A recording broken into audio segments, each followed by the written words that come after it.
ಬಾಲಕೃಷ್ಣ ಎಂಬ ಹೆಸರಿನಾದ ನಾನು ಕಾನೂನಿನ ಮೂಲಕ ಸ್ಥಾಪಿತವಾದ ಭಾರತದ ಸಂವಿಧಾನದ ವಿಷಯದಲ್ಲಿ ನಿಜವಾದ ಶ್ರದ್ಧೆ ಮತ್ತು ನಿಷ್ಠೆಯನ್ನು ಹೊಂದಿರುತ್ತೇನೆಂದು ನಾನು ಭಾರತದ ಸಾರ್ವಭೌಮತ್ವವನ್ನು ಮತ್ತು ಅಖಂಡತೆಯನ್ನು ಎತ್ತಿ ಹಿಡುತ್ತೇನೆಂದು ಮತ್ತು ಕರ್ನಾಟಕ ರಾಜ್ಯದ ಮಂತ್ರಿಯಾಗಿ ನನ್ನ ಕರ್ತವ್ಯಗಳನ್ನು ಶ್ರದ್ಧಾಪೂರ್ವಕವಾಗಿ ಮತ್ತು ಅಂತಃಕರಣಪೂರ್ವಕವಾಗಿ ನಿರ್ವಹಿಸುತ್ತೇನೆಂದು ಭಯ ಅಥವಾ ಪಕ್ಷಪಾತವಿಲ್ಲದೆ ರಾಗದ್ವೇಷವಿಲ್ಲದೆ ಎಲ್ಲ ಬಗೆಯ ಜನರಿಗೆ ಸಂವಿಧಾನಕ್ಕೆ ಮತ್ತು ಕಾನೂನಿಗೆ ಅನುಸಾರವಾಗಿ ನ್ಯಾಯವಾದದ್ದೇನೆ ಮಾಡುತ್ತೇನೆಂದು ದೇವರ ಹೆಸರಿನಲ್ಲಿ ಪ್ರಮಾಣ ಮಾಡುತ್ತೇನೆ. ನಾನು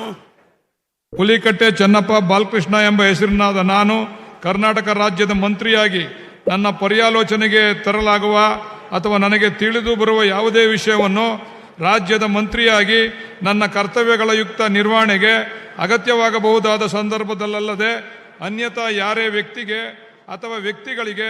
ಪ್ರತ್ಯಕ್ಷವಾಗಿ ಅಥವಾ ಪರೋಕ್ಷವಾಗಿ ತಿಳಿಸುವುದಿಲ್ಲ ಅಥವಾ ಬಹಿರಂಗಪಡಿಸುವುದಿಲ್ಲ ಎಂದು ದೇವರ ಹೆಸರಿನಲ್ಲಿ ಪ್ರಮಾಣ ಮಾಡುತ್ತೇನೆ.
ಕರುನಾಡು ಟೈಮ್ಸ್ ಚಾನೆಲ್ನಲ್ಲಿ ಸುದ್ದಿ ಮತ್ತು ಜಾಹೀರಾತು ನೀಡಲು ಈ ನಂಬರ್ಗೆ ಕರೆ ಮಾಡಿ.